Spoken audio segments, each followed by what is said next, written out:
সেটা দেয় না এখানে।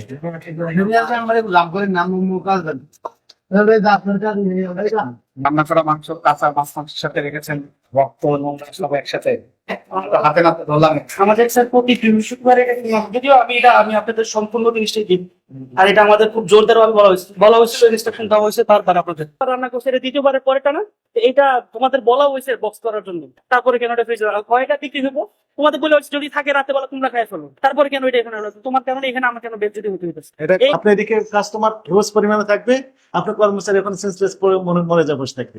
ওদের কারণেই ঈদ নষ্ট করছে। বলছি প্রত্যেকজনকে আলাদা আলাদা রুমাল দিয়ে দিচ্ছি, যে ঘাম মোবাইল দিলে কি হবে? না না স্যার এটা আপনাকে সব বছরে 5,000 টাকা দিবেন। ভবিষ্যতে যদি একই অপরাধ সংগঠন হয় তাহলে কিন্তু সর্বোচ্চ শাস্তি দিতে হবে। ইনশাআল্লাহ।